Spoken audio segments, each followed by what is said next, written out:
মোৰ মই চাৰিংপদাৰ গাঁও পঞ্চায়তৰ নৱনিৰ্বাচিত সভানেত্ৰী আবিদা বেগম। যে কিছুমান মানুহে মোৰ কাৰণে ভুৱা অভিযোগ আনিছে যে মই ফেক চাৰ্টিফিকেটেৰে মই ইলেকশ্যন খেলিছোঁ। গতিকে মই যিসকল মানুহে মোৰ কাৰণে অভিযোগ কৰিছে সেইসকলৰ মানুহক এটা কথা কৈছোঁ, সিহঁতে ভালকে নাজানে যে অপেন বৰ্ডখন কি, ক'ত পৰীক্ষা দিব লাগে, ছিকিম গৈ পৰীক্ষা দিব লাগে নে নালাগে, সেইসকল মানুহে মানে অশিক্ষিত মানুহ হোৱাৰ কাৰণে সেইসকল মানুহে নাজানে। এই বৰ্ডখনে আমাৰ অসমত কেইবাখন ঠাইত চেণ্টাৰ দিছে। আমি নগাঁও নেশ্যনেল একাডেমীত অন কেমেৰাত বহি মই এক্সাম দিছোঁ।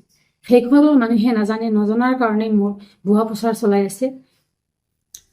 মই এটা কথা কৈছোঁ যে আৰক্ষী মহোদয়ক এজাহাৰো দিছে মোৰ কাৰণে যে মই ভুৱা চাৰ্টিফিকেটেৰে মই ইলেকশ্যন খেলিছোঁ। আৰক্ষী মহোদয়ে মোক এইটো বিষয়ে ভালকে তদন্ত কৰিলে গোটেই বস্তুটো পোহৰলৈ আহিব।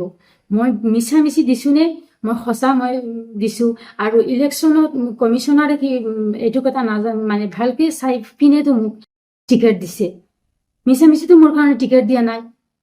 আৰু এটা কথা মই কৈছোঁ, সেইবিলাক মানুহে অশিক্ষিত হোৱাৰ কাৰণে মোৰ কাৰণে অভিযোগ দিছে আৰু মোক বহুত হাৰাশাস্তি দিছে। আজি কেইদিনমান ধৰি মোৰ ফেমিলিত ইমান মানে অপপ্ৰচাৰ চলাই আছে, মই দিন ৰাতি মই ঘৰত থাকিব পৰা নাই। আজি 20 দিন হৈছে মোৰ হাজবেণ্ড, মোৰ শাহুৰ, কোনো মানুহ ঘৰত নাথাকে। দিনত এবাৰ, ৰাতি এবাৰ, 3বাৰ 4বাৰকৈ আৰক্ষী মহোদয় আৰক্ষীসকল মোৰ ঘৰত যায়। তেওঁলোকৰ মানুহ এজন মাৰ্ডাৰ হৈছে, এটাৰ পিছত এটা আমাক অভিযোগ দিছে। প্ৰথমতে মোক অভিযোগ দিছে যে মোৰ হাজবেণ্ডে, মোৰ শহুৰে 10জন মানুহ মিলাই পেলাই এজন মানুহক মাৰ্ডাৰ কৰিছে। সেই মানুহজন এটা বদমাচি কেছত ফাঁচি হামচায়াৰ মানুহে সি বিচাৰ কৰিছে। সেই বিচাৰৰ অভিযোগত সি লাজতে মৰিছে, ছুইচাইড কৰিছে। আৰু মিছামিছি ৰাজনীতিৰ বাবে মোক ফচাই দিছে। মই কংগ্ৰেছী পাৰ্টি কেইটাই মানুহকেইজনে মোক ফচাই দিছে যে মোৰ হাজবেণ্ডে সেইজন মানুহক মাৰিছে। এটাৰ পিছত এতিয়া লাষ্ট সি মানুহ 2-3জনে কংগ্ৰেছী মানুহ 2-3জনে মোক এইটো প্ৰচাৰ চলাইছে যে মই ফেক চাৰ্টিফিকেটেৰে মই ইলেকশ্যন খেলিছোঁ। এইটো কথা মই অসম চৰকাৰ তথা আৰক্ষী মহোদয়ক মই এটা কথা কৈছোঁ, কাঠৰ অনুৰোধ কৰিছোঁ যে সেইটো বিষয়ে মোক ভালকে তদন্ত কৰি দিয়ে যেন মোৰ বিশ্বাস কৰি দিবই, আৰু কৰি দিবলৈ মই এইটো মোৰ আহ্বান। ৰাজনৈতিকভাৱে মই যে ৰাজনীতি খেলিছোঁ, সিহঁতৰ এগেইনষ্টে, সিহঁতৰ কংগ্ৰেছী মানুহ যোৱা 15 বছৰ ধৰি সি পঞ্চায়তখনৰ ইমান মানে মানুহে, দুখীয়া মানুহে একো বস্তু নাপায়, সিহঁতে খায়। সেইকাৰণে ৰাইজে মোক ইলেকশ্যনত নমাই দিছে যে আপুনি এবাৰ ইলেকশ্যন খেলক আৰু মোৰ ৰাইজৰ কাম ভালকে কৰিব, ধুনীয়াকে কৰিব। মই যে কৰি দিম ৰাইজৰ ভাল কাম কৰি, সেইকাৰণে সিহঁতে মোৰ কাৰণে এটাৰ পিছত এটা অভিযোগ কৰিছে। আৰু 15 বছৰ ধৰি পঞ্চায়তখনৰ মানুহক আপোনালোকে সুধিবচোন, সিহঁতে কিমানলৈকে খাইছে, কিমানকে ঠগিছে। সেই মানে মই এইটো কথা ভালকে ক'ব নোৱাৰো, আপোনালোকে গৈ সুধিবাচোন। মই কালি 2টামান বজাত মই লগ পাইছিলোঁ শংকৰদেৱ নগৰত। সি আহিছিলে মোৰ লগত সাক্ষাৎ, DC ছাৰৰ লগত মোৰ সাক্ষাৎ হৈছে, হাবিব মহম্মদৰ লগত মোৰ সাক্ষাৎ হৈছে। মই মিটিঙত গৈছিলোঁ। আপুনি এই বিজেপি নেতাখিনিক লগ কৰাৰ কাৰণে আজি আপোনাৰ বিৰুদ্ধে অপপ্ৰচাৰ চলাইছে। আপোনালোকে সেইটো কথা গম পাইছে যে, নিশ্চয় গম পাইছে যে মই কালি মিটিঙত গৈছোঁ। মই ভিডিঅ' ফটো তুলিছোঁ, মোৰ ভিডিঅ' ফটো ফেচবুকত মানুহে বহুত শ্বেয়াৰ কৰিছে, বহুত ভাল পাইছে মোৰ কাৰণে, বহুত দোৱাও কৰিছে যে ভাল মানুহ এজন পঞ্চায়ত খেলিছে, আমাৰ ভাল কাম হ'ব, মই ভাল কাম কৰি যাম, আমি ভাল মানুহ।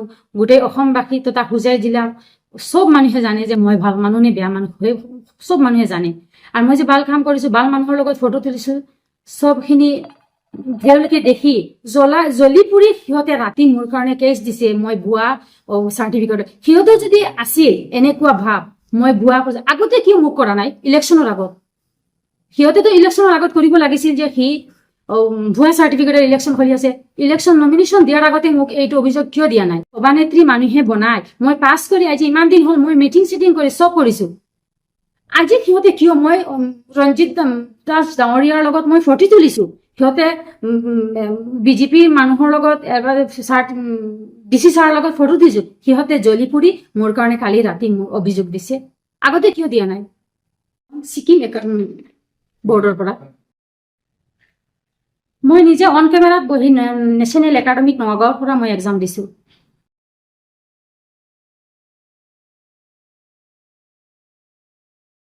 মাৰ্কশ্বিট এইখন মোৰ মাৰ্কশ্বিট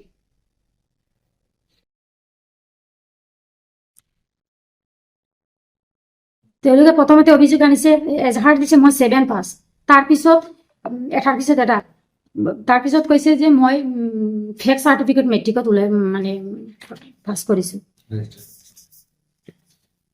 হয় সেৱা ৰেজিষ্ট্ৰেশ্যন সেৱা চব